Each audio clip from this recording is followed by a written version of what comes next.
crois que notre admiration pour les... je cite des noms, les Chaplin, les Griffith, les Stroheim, les Fred Niblo, les Clarence Brown,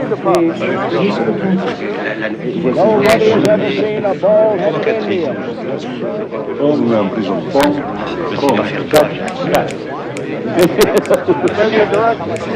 Fake Brahms burning. He sees the check.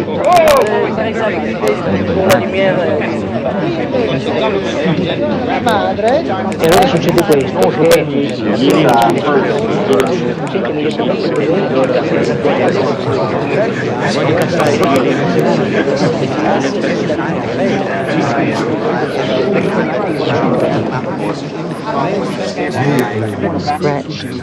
Du parfait générique.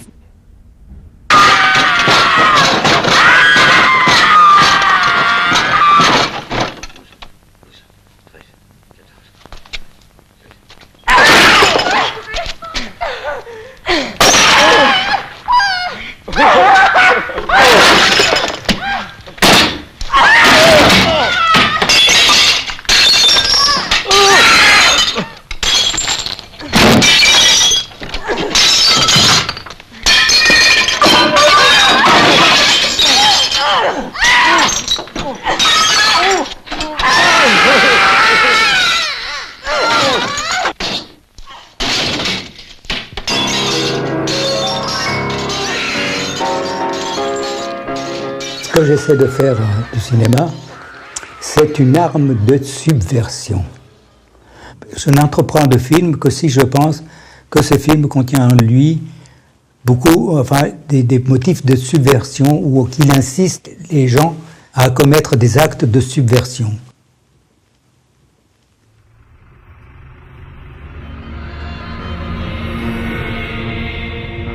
Printemps 2008. Nous avons un projet. Il raconte un cinéma surprenant, le vôtre. Il dit aussi des moments d'une vie intense et notre étonnement devant la manière si modeste dont vous en parlez. Allez vers les sommets. Nous sommes grecs à Paris, En danger. vous aussi. Restez à ras de terre. Mais autrement, vous dites être exilé par naissance. Nous passons 3 jours ensemble dans votre appartement, non loin de Montparnasse. Vous dites, idéalement, ce serait un autoportrait.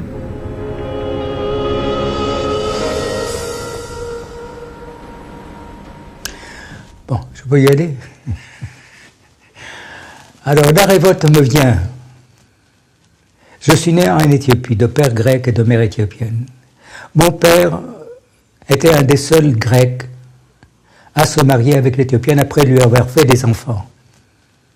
Bien sûr, quand j'ai été confronté, quand les autres enfants grecs me voyaient, je n'étais pas comme eux, ils savaient que ma mère était éthiopienne, ils méprisaient les Éthiopiens parce qu'ils se croyaient supérieurs. Donc, la révolte me vient de cette époque-là, d'avoir subi l'humiliation de fait simplement de ce que j'étais, de la couleur de ma peau ou de je ne sais pas quoi, du fait que j'étais ce que je paraissais, a fait qu'on me rejetait, qu'on m'humiliait. Donc, et la révolte est venue de là. Elle continue à m'habiter jusqu'à aujourd'hui. Si je commence par mon enfance, la première chose, d'abord, c'est une fugue que j'ai faite à 14 ans de l'école, là où j'étais enfermé. Ensuite, mon refuge chez une prostituée d'Addis Abeba. Ma punition à cause de ça, de mon père, qui m'a mis au fer pendant plus de 15 jours. Mon exil à côté de Beyrouth, où mon père m'a envoyé pour me punir pendant 3 ans, esselé. Mon expulsion d'Addis Abeba, d'Éthiopie, par les Italiens. Mon séjour à Athènes, pendant 2 ans, de vie infernale sous la dictature. Ce que j'ai subi pendant la guerre à Paris, d'être seul, sans famille, c'était assez dur. Je me suis réfugié pendant quelques temps dans le Midi, j'ai rencontré Prévert et son groupe. Je suis rentré à Paris et je me trouve maintenant encore.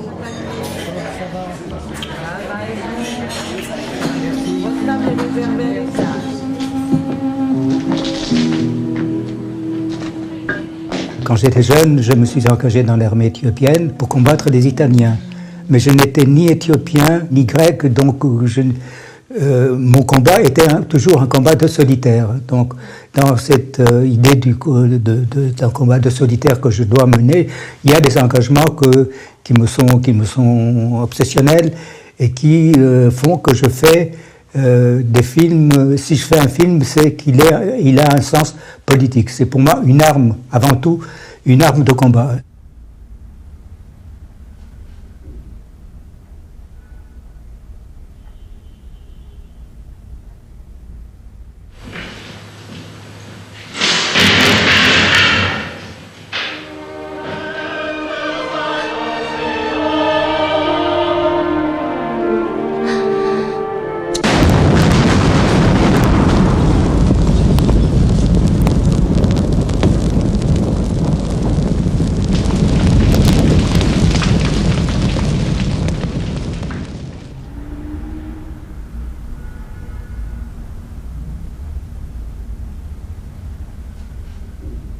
Après la guerre, c'était la grande époque de Saint-Germain-des-Prés.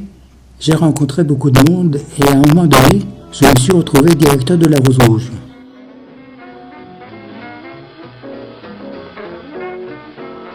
C'était un endroit où il y avait un spectacle d'à partir de minuit jusqu'à 2h du matin.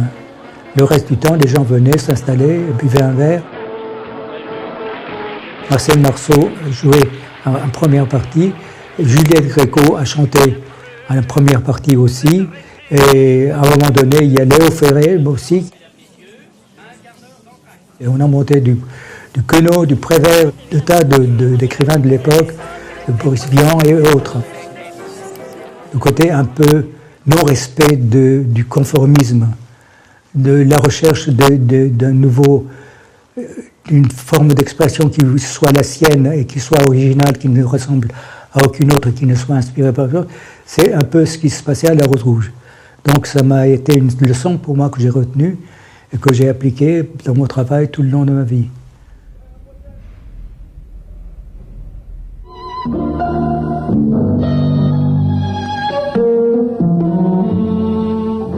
Il y a eu la guerre d'Algérie et je me suis occupé un tout petit peu d'aide au FLN, etc. Et à un moment donné, j'ai dû m'en aller de Paris et aller à New York pour quelque temps.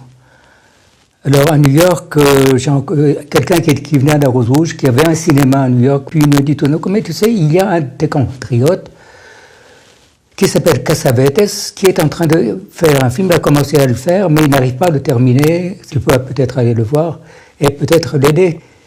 J'ai vu ce qu'il avait fait et je trouvais ça assez extraordinaire. Et je lui dis qu'il fallait qu'il termine le film. Alors il m'a fait un devis. Et bizarrement, j'étais présomptueux de ma part d'arriver dans une ville que je ne connaissais pas et de dire, ouais, mais j'étais tellement enthousiasmé que je me suis dit que je me suis engagé imprudemment. Mais enfin, bon. Lui, c'était, en tout cas aux États-Unis, c'était un des premiers, sinon le premier, ayant tenté une aventure de cinéaste en dehors de Hollywood. Ce qui m'intéressait, c'était cette démarche et le sujet dont il traitait, c'est-à-dire le rapport entre une famille de Noirs et des Blancs américains.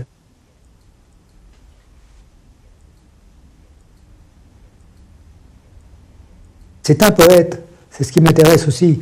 C'est un poète, c'est pas un factual, comme un truc qui s'arrête au fait, uniquement au fait, comme sont les films américains en général. Il s'arrête à l'événement, au fait. Le cinéma de John Cassavetes transcende ça. Il va au-delà, il va vers la poésie, il va vers ce qui est un petit chant. Et ce n'est pas un objet brutal comme est le cinéma américain en général.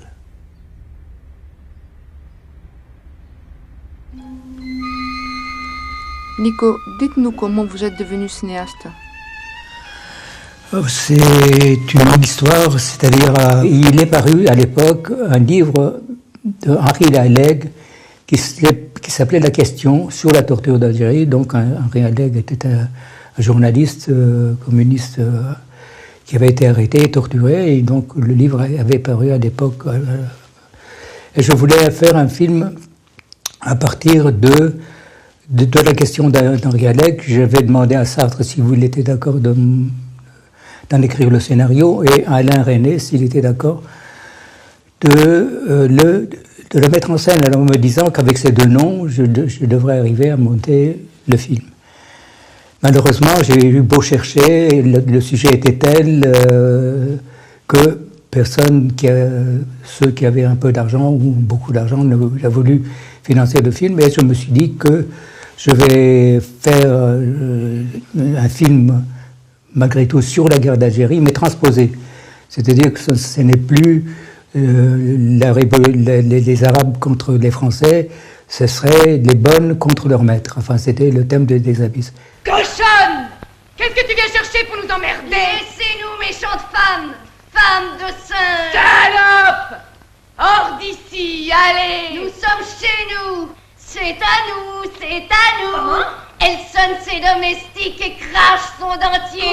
Conne! Conne! Sortez d'ici! Vous qui ne voulez pas que nous mangions quand vous êtes en voyage! Il fallait que ce soit pour moi aussi violent que possible. Et je me suis dit qu'on essayait très peu au cinéma de naviguer, d'adopter le style paroxystique. Et je me suis dit que ce film devait avoir un style paroxystique de la première image à la dernière, quitte à ce que de temps en temps il y ait une partie de détente comique, grotesque, etc. À peine j'engage le spectateur et les comédiens, bien sûr, et le scénario dans un ton tragique, que je casse ce ton et que je passe au grotesque.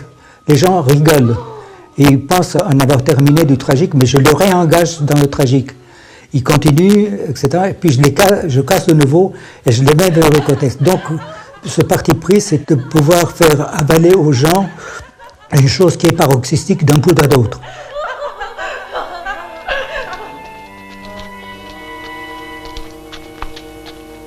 J'ai tourné Les Abysses et il fallait le sortir, le film. Il avait été financé par un fils de famille très riche et je ne savais pas comment trop m'y prendre parce qu'aucun distributeur, les quelques distributeurs que j'avais à qui je l'avais montré au début, c'était l'horreur, comment peut-on faire un film comme ça, etc. Et il s'est trouvé que c'était la période de Cannes à l'époque. Alors, j'ai demandé à des intellectuels tels que Sartre, Simone de Beauvoir, Jacques Prévert, Jean Genet, à voir le film.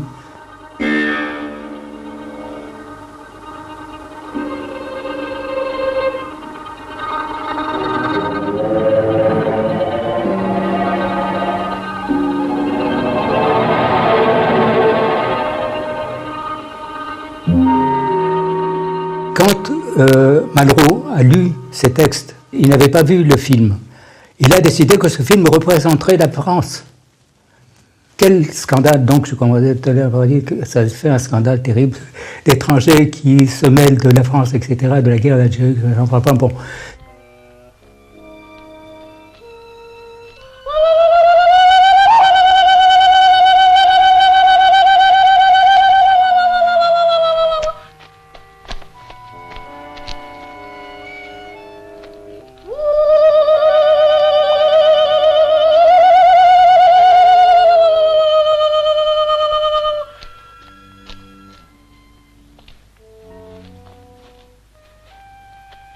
Pour moi, la vérité est une vérité dramatique. C'est une vérité transposée. Ce n'est pas une vérité quotidienne pour moi. Donc j'essaie d'atteindre cette vérité dramatique comme l'atteignent des écrivains de tragique ou de théâtre ou autres. Les gestes ne sont pas réalistes, les dialogues ne sont pas réalistes. Le doublage que je vais faire avant, le son même du bruit, par exemple, dans les Pâtres du désordre, quand les pierres tombent, quand la jeune femme envoie des pierres sur les gens qui montent vers des rochers comme ça, le son est particulier, le son est tout à fait différent. C'est un son recherché qui n'est pas celui de la pierre, qui n'est pas celui de ce qu'on voit sur scène, mais un son qui évoque autre chose, qui évoque plus ce qui se passe en ce moment-là. je pense, enfin je me trompe peut-être, qu'est-ce qui fait ça à ce moment-là dramatiquement que une reconnaissance réaliste du son lui-même.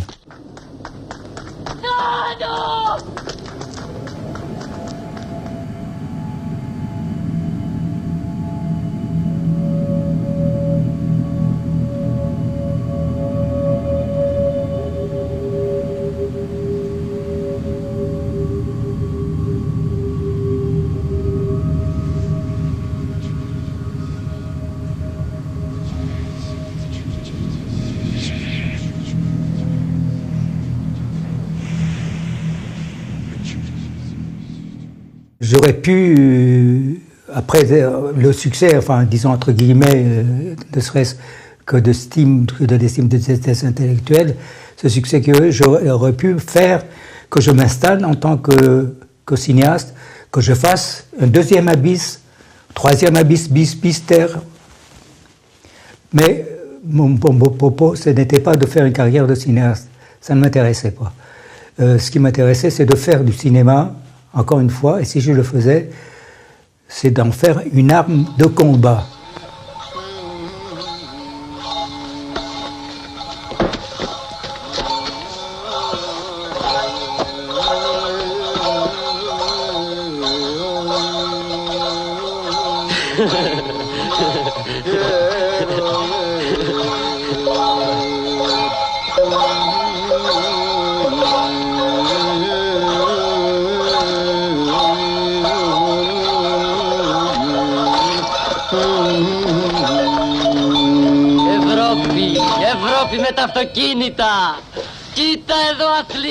Les pâtres de l'Essonne, pour ceux qui l'ont vu, ils comprendront que c'était contre ce qui fait naître des coups d'État tels que les coups d'État des colonels, quelle est la soumission, quel est l'état d'esprit, quelle est la volonté de ne pas secouer son joug.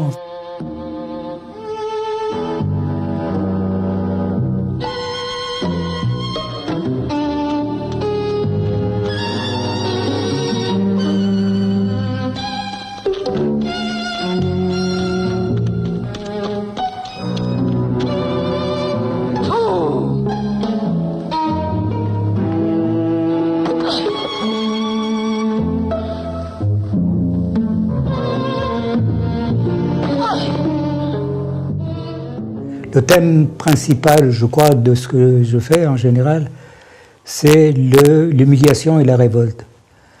Alors, tout ce que je vous ai raconté là, bien entendu, appelle à celui qui les vit à ce qu'il soit humilié. Et j'ai été humilié tout le temps. Quand on humilie quelqu'un, en général, ça conduit à la révolte, en général. Mais il arrive parfois que cette révolte ne soit pas possible, ne soit pas réalisable, tellement les puissances qui vous accablent sont fortes. Mais pour moi, quoi qu'il arrive, étant donné que je suis cinéaste et que c'est la seule arme que je possède, c'est chaque fois je mets un cri de révolte dans mes films.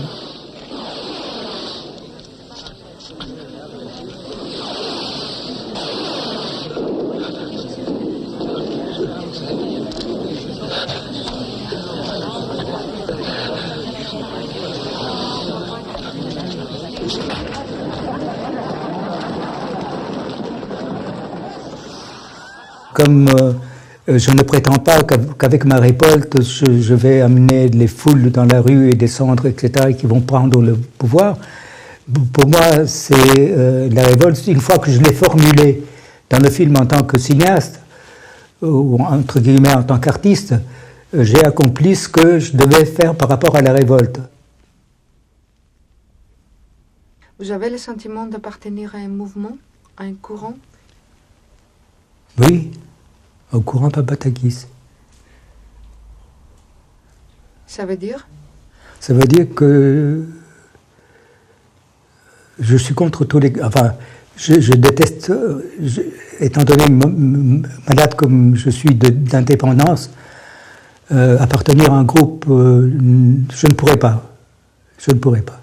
collaborer avec une ou deux personnes, etc., de loin à loin, mais appartenir à un groupe, faire des tâches que ce groupe décide de faire, etc., ce qu'on fait dans les groupes politiques ou autres, ça, je ne peux pas y arriver.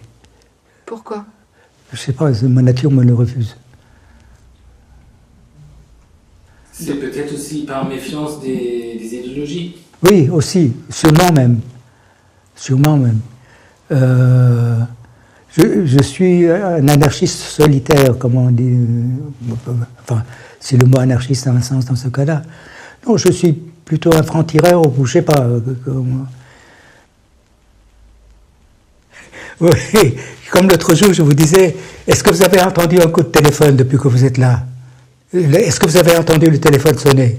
Non. Ben, vous voyez, donc, c'est une vie de... Ça vous oblige à une vie d'ermite, malgré que vous ayez des films, que vous soyez peut-être plus ou moins connus. Si vous avez un chemin à poursuivre, vous restez là sans... Enfin, bon. C'est comme vous voulez. C'est pour vous. Bon,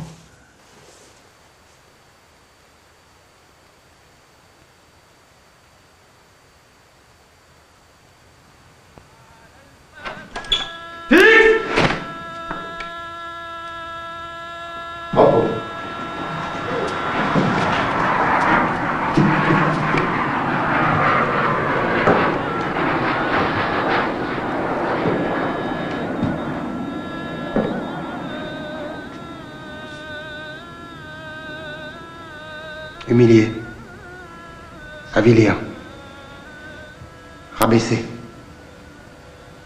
martyrisé, obtenir des renseignements avant que le suspect ou la suspecte, car leurs Fatma s'y sont mises aussi, ne clament, à la mission que la nation vous confie. C'est le seul film où j'indique les choses d'une façon précise. Parce que je me suis dit que tant qu'à traiter de la torture, il faut aller, c'est-à-dire il faut aller le plus loin possible pour donner la notion de ce que la torture peut infliger à la chair d'une femme, à ses seins, à son être.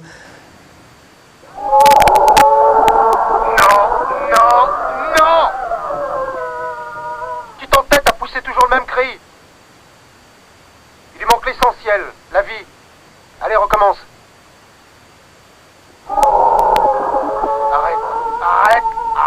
Arrête. Je n'ai que faire du cri d'une comédienne zélée. À force de vouloir bien faire, tu passes à côté.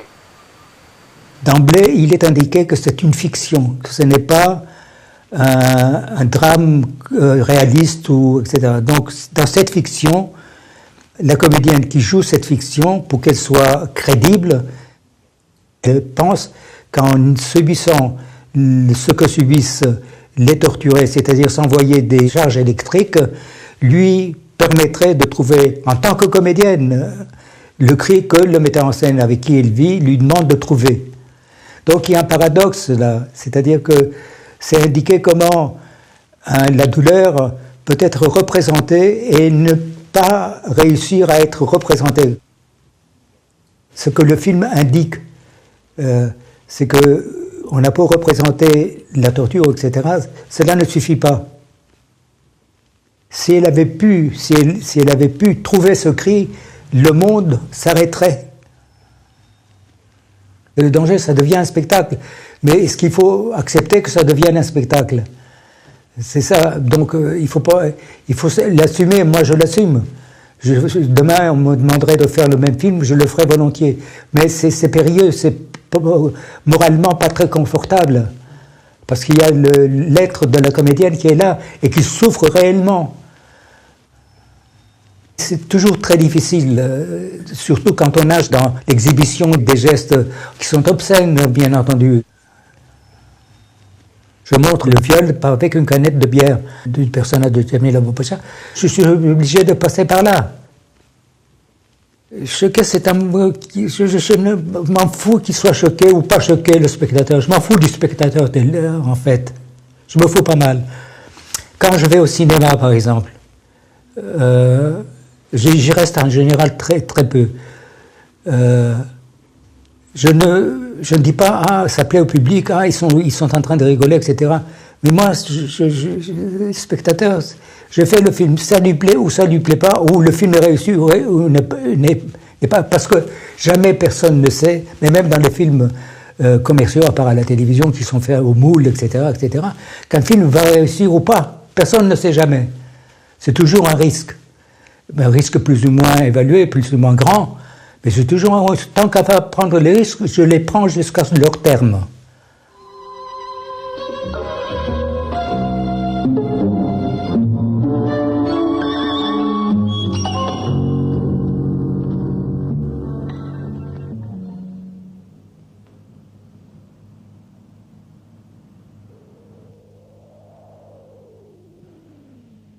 Ματζίβα. Η μοίρα του θέλησε να είμαι ο άγγελος της δυστυχίας σου. Σου ζητώ να μην μου κρατήσεις κακία γι' αυτό. Δεν είμαι εγώ εκείνος που το διάλεξε.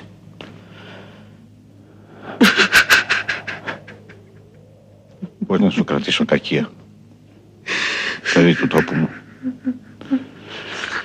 Εγώ που λυπάμαι που δεν ήρθες νωρίτερα. Πρώτου μπουν και οι δυο γονείς μου στη γη.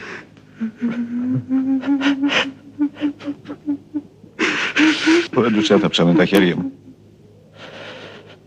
Που δεν τους συγχωράσω τον εαυτό μου. Δεν τους συγχωρέσω ποτέ.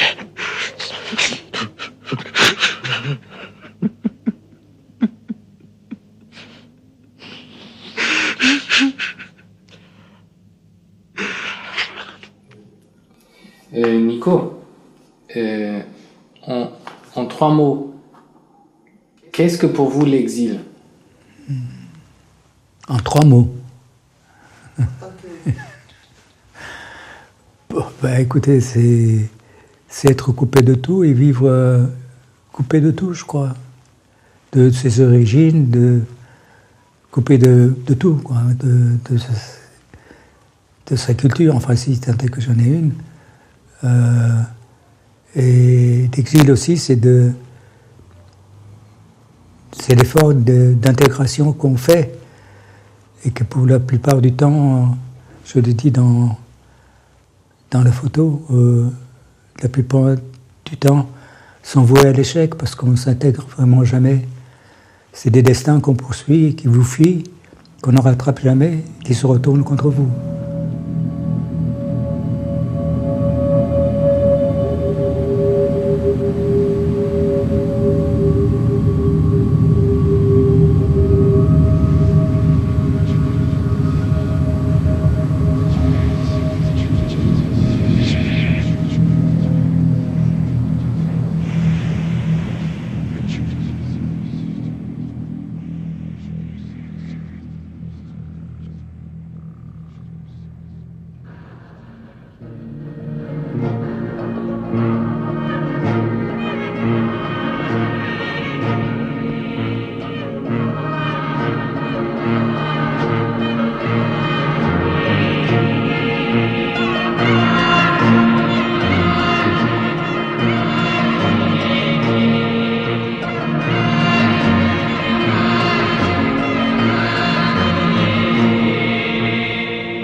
Au-delà de toutes les mythologies qu'on entend par-ci, par-là, des critiques, tout ça, quel a été le rôle de Genet dans votre vie et dans votre œuvre?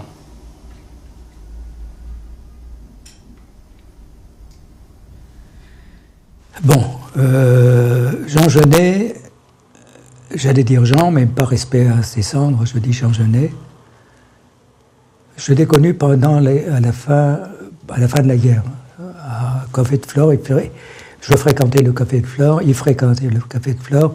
Un jour, on lui a demandé, je crois, dans les journaux, quelqu'un lui a dit votre ami un tel, etc. Et dis donc, c'est pas mon ami. J'ai 3 amis, c'est Simone de Beauvoir, Jean-Paul Sartre et Nico. Les autres, c'est mes amants.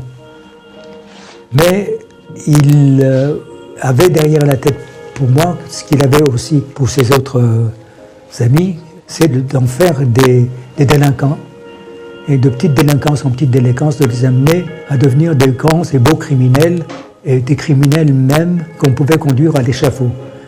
Un jour, c'était à une époque où j'étais vraiment fauché, et je crevais de faim, et je le rencontre, place Saint-Germain-des-Prés, et il me dit « Ah, Nico, vous n'avez pas l'air reluisant, bon, qu'est-ce que vous arrive ?» Je lui dis « Écoutez, ça fait 2 jours que je n'ai pas mangé, etc. » Il me dit « Ah, c'est embêtant. » Il me dit « Oh, moi, vous savez, je sors de chez mon éditeur, il met la main dans sa poche, il me sort encore un paquet d'argent que son éditeur lui venait de lui donner. Il me les montre bien, il faut voir, ça. Et il le remet dans la poche. Il me dit, allez, salut Nico. Et il s'en va. Alors, la vie m'en a pris, il le faisait exprès, c'était une provocation, il savait que je crevais de faim. La vie m'en a pris pour de le tuer, de l'attraper, le taper jusqu'à... Mais il a senti ça et ce qu'il voulait finalement. Je l'ai suivi et il marchait plus vite, je me rapprochais de lui, plus vite il courait. Il a passé derrière la romerie et il a remonté la rue de la ville, je crois, et il a été au commissariat. Quand je l'ai vu rentrer au commissariat, il me dit, ça y est, il est en train de me dénoncer. J'ai eu le temps juste de me cacher derrière une porte cochère. Et qu'est-ce que je vois? 2 minutes plus tard, Jean Genet sortir avec un flic et me chercher partout. Alors, le flic ne voyant personne, avançant un peu à droite, un peu à gauche, venant partout, il est rentré, il est venu, bon. Et depuis, il n'a plus pendant un an, plus d'1 an, il n'avait plus remis les pieds à Saint-Germain-des-Prés, parce que si je l'avais rencontré après, je ne sais pas ce que j'aurais fait de lui, enfin. Mais il s'est trouvé que 1 an, ou après, j'ai eu la Rose Rouge, j'ai gagné de l'argent, j'étais une personnalité en Paris, entre guillemets. Et on m'invitait à des générales. Et on m'a invité à une générale de Jean Genet, la générale des Bonnes. Et j'y étais, parce que je me dis, comme le théâtre m'intéressait, etc. Et j'ai trouvé ça tellement audacieux, tellement nouveau, tellement, etc., que j'ai applaudi à tout rompre à la fin du spectacle. Et je me suis engueulé avec des gens qui étaient contre, qui huaient, etc. Je me suis presque battu avec eux. Puis je suis rentré, bon, j'ai oublié, etc. Et le lendemain, je lui téléphone et je lui dis que moi, j'avais aimé sa pièce, que c'était formidable, que c'était... enfin bref. Et on s'est réconciliés. Comme je gagnais de l'argent, il m'a demandé un jour de faire un film. Si je voulais bien lui donner de l'argent pour faire un film, et c'est comme ça que je lui ai donné l'argent pour faire Chant d'amour, voilà.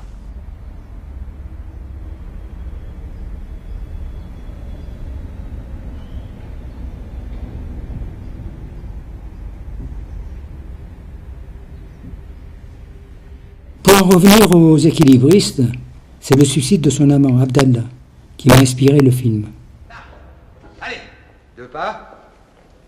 1, 2, battement ciseaux. Attention, battement de cloche, demi-tour sur demi-pointe. Stabilisez, stabilisez, rabaisse. Stabilise. Bon Dieu, fais attention. Travail. De la grâce, y a rien, regarde-moi. Pense à ce que tu fais. Hein? Regarde-toi, essaie de te dépasser. Tu t'imagines? Imagine-toi. Ne me regarde pas. Et regarde ton câble. Le fil, le fil, le fil. J'y vais. Ce qui m'intéressait, c'est ce passage, c'est cette frontière du poète qui, à un moment donné, ne sait pas où est le monde de rêve dans lequel il évolue, et où est la réalité. Et dans ce cas précis de Genet voulant faire d'Abdallah le plus grand équilibriste du monde, parce qu'il en avait l'idée de poète et c'était légitime, mais là, comme c'était un travail périlleux, le personnage lui a échappé, il est tombé, il s'est fait mal et il lui a échappé. Donc son rêve était de poète, non pas son rêve d'homme amoureux de quelqu'un d'autre, mais son rêve de poète a été brisé. Bien sûr, il y avait dans ça aussi son amour pour lui, mais c'était secondaire. Sa vision était celle d'un poète voulant faire accéder à quelqu'un, à un personnage, en chair et en os, vraiment les cimes de l'art, les cimes de l'esthétique. Ce qui est beau en soi, mais qui a fait que le personnage s'est cassé la figure.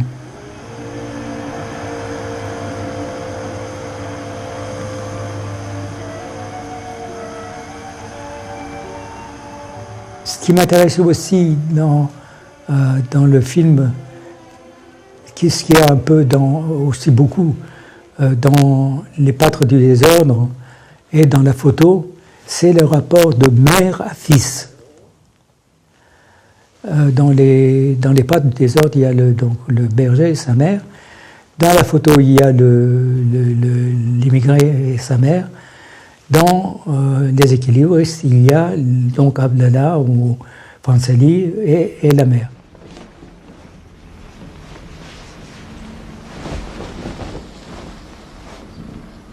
Tu sais, ton père, il me disait, Christa, si tu cherches ta défense, il faut attaquer. J'ai attaqué. Faire le catch dans la boue, c'est ma spécialité. Mais pourquoi te défendre, Mouti? On n'a rien fait de mal.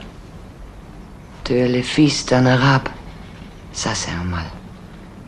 Il y a la guerre dans ce pays contre les arabes. Ça, c'est mal. Moi, je suis européenne. J'ai marié un Algérien et j'ai un enfant avec lui. Ça, c'est mal.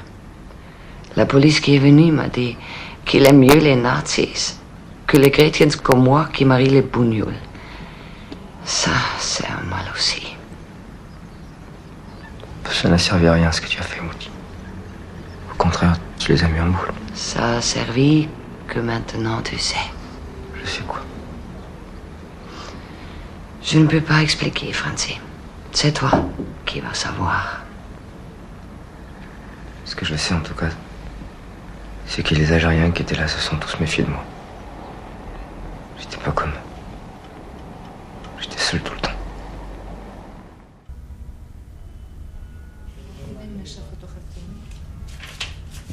Il faut que je le lise alors. Le paysage grandiose à tes pieds t'y incitant. Par là-bas doit se trouver l'Abyssinie, et à ma gauche la Grèce.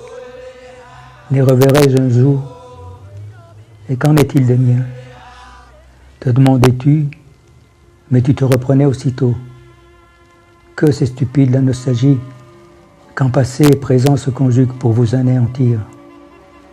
Que désires-tu le plus? Je voudrais me déplacer d'un endroit à l'autre, sans que personne ne me voie.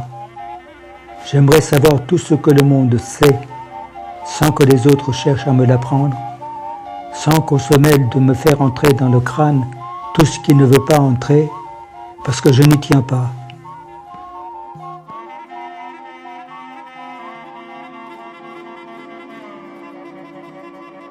Au souvenir des marques de grande douceur que Nicéphoros gardait de sa mère, du geste de tendresse qu'elle lui avait prodigué dans le taxi qui les ramenait de la gare le jour de son arrivée, il aurait pu en ajouter un autre. À mon âge maintenant, si je fais un retour sur tous les gens que j'ai connus, enfin les hommes et les femmes, pour celle qui me provoque le plus d'émotion et de tendresse, ou autre chose, enfin, c'est ma mère.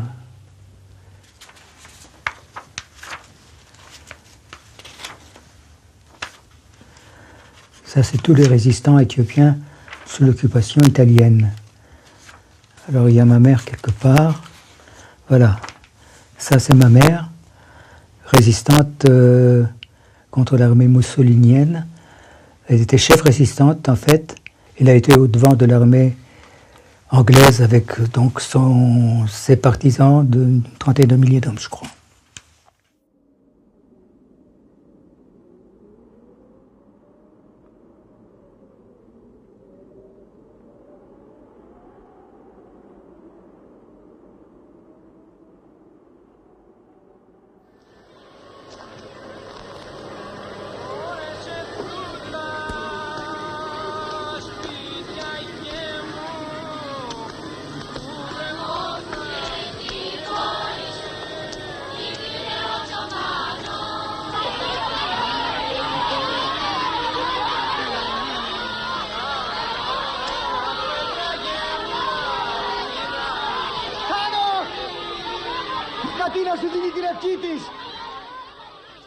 Je fais un film.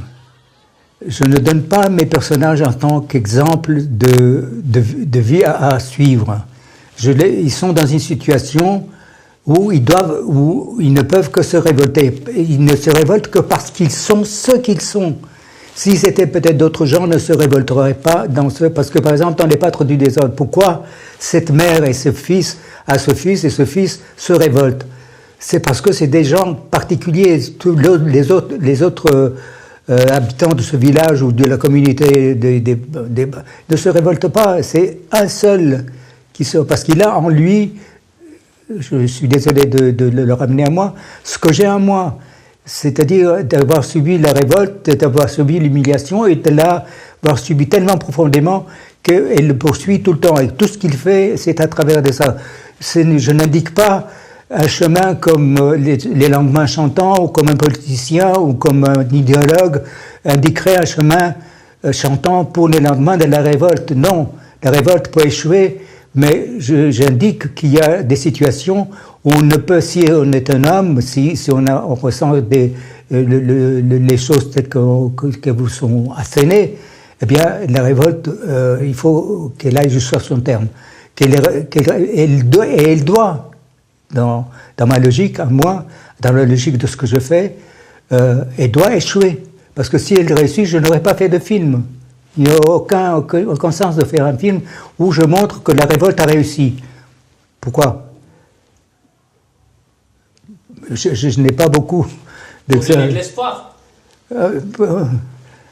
Oui, cette notion d'espoir, c'est... Pour moi, je ne sais pas si c'est nécessaire, si le désespoir n'est pas plus nécessaire dans ces cas-là que l'espoir. Tous les désespoirs sont permis.